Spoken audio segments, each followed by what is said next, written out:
I miss the old Kanye, straight from the gold Kanye, chop up the soul Kanye, set on his goals Kanye. G'day guys and welcome to another Supercoach vid. In this video I'm just going to be covering some potential mid-price players that you could go with for your team and a couple of other players that mightn't be in huge percentages of teams that could be a good option. So right now I've got my team up. It's not concrete at all. I'm not sold on a few players. Jake Lloyd had hip surgery or something, and that price I probably won't start with him. I'll have someone else. He might be a upgrade target. Fucking hell, thought my dog was going to throw up then.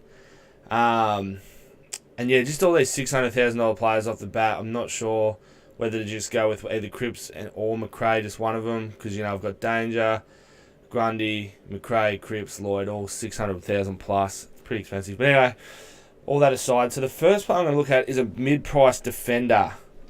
I'm going to look at Aaron Francis. I think he's a potentially good option down back. He's only priced at $350,000, and if you look at last year's season, his average overall last year was 80, which is pretty decent. So 78, 42, 86, and then a 94 and 104 in his last two games. He averaged like 10 intercept marks over his last two games. I think they're valued at like 10 points each. So that to me is a pretty good sign. He was playing with confidence. If you look at their back line, they've got Hurley, Hooker, and Sard. So Aaron Francis is probably going to take your fourth best forward, so to speak. So I think he's got real good potential to be scoring pretty well, and I think he runs off the back flank and pushes up a bit. He's got that kind of speed and that about him, plus the intercept marking. So I like him. I think I might bring him into my side. There's a couple of others. There's like Birchall and Brodie Smith from Adelaide, like these guys. I'm mainly looking at players that might not be in huge percentages of teams. I think that's where you get your, the possibility of getting that better score and winning. Obviously, it could be a gamble and it goes the other way, but that's I think he's a good potential mid-back. Moving to the midfield, you got these guys like Tom Liberatore, missed all of last year, but he's only priced at $300,000. He's raring to go. What did he average last year? 13, that's unreal, but yeah, he only played that one game. What about the year before that? 79 and 90 the year before that. So for that price, I think he's not a bad mid forward to start with. He can make you some money and you can upgrade. There's also Miles up on the Gold Coast, $340,000.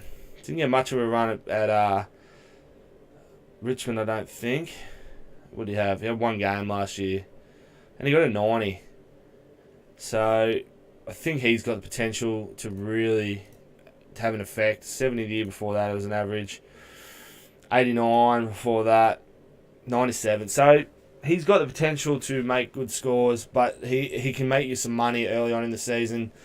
If you keep these mid players for 7 to 8 rounds, you can upgrade to your primos. He's gonna walk into the midfield at Gold Coast.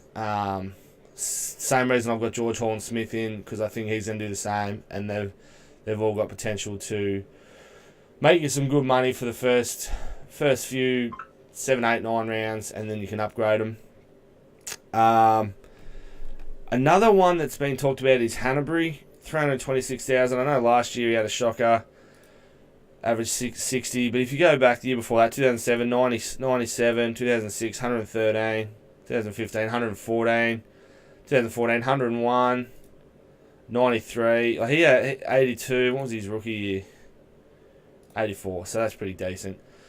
We don't know. Maybe he just wasn't happy at Sydney all of last year. People can kind of get in their own heads when they're in a situation that they don't particularly want to be, and that can affect everything. So potentially he could have just not wanted to be there. It affected his game. Now he's back in Melbourne. He could be happy, and he's raring to go. For $326,000, he is a good gamble, I think. I'm not sure how injury prone he is, but I think he's not a bad option. Another thing, so the next two players I'm going to suggest are players that might not be in huge percentage teams.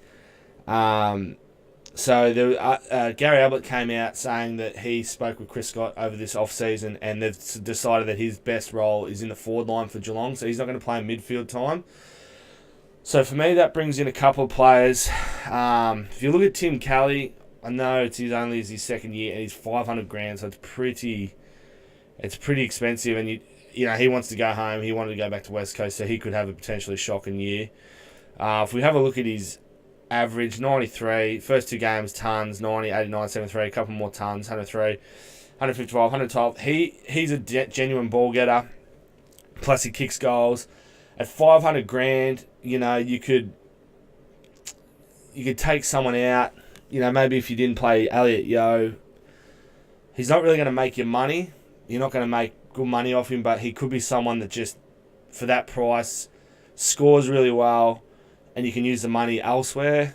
So he's a potential option. I think he's going to play more midfield time is what I'm getting at, because Ablett's not going to be down.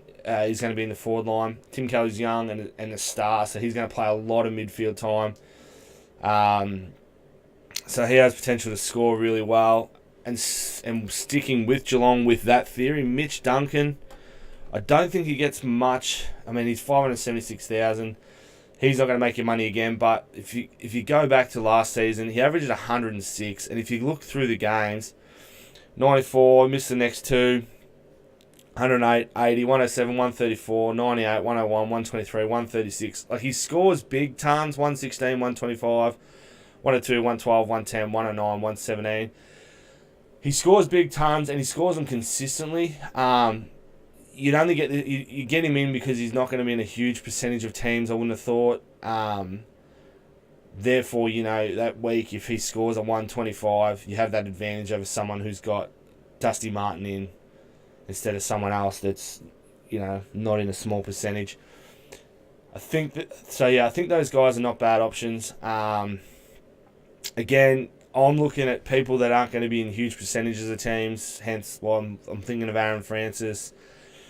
I think Libba and Hanbury might go to a few, but not a massive percentage. I think Miles will probably be in a few teams. Like George Horne-Smith, I don't think he'll be in a huge amount of percentage teams.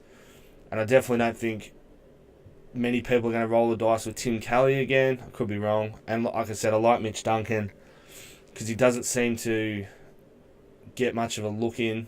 When you think about Geelong midfield, you think about Danger, Ablett, Selwood, these kind of guys. But that's it for this video. I'll have another video out soon with a team that I'm getting closer to finalising. I get on here every day and swap players around and change things out. It's doing me head in, but I suppose we all do that. Anyway, guys, thanks for watching, and yeah, see you in the next one. Cheers. I hate the new Kanye, the bad mood Kanye, the always rude Kanye, spaz in the news Kanye. I miss the sweet Kanye, chop up the beast Kanye.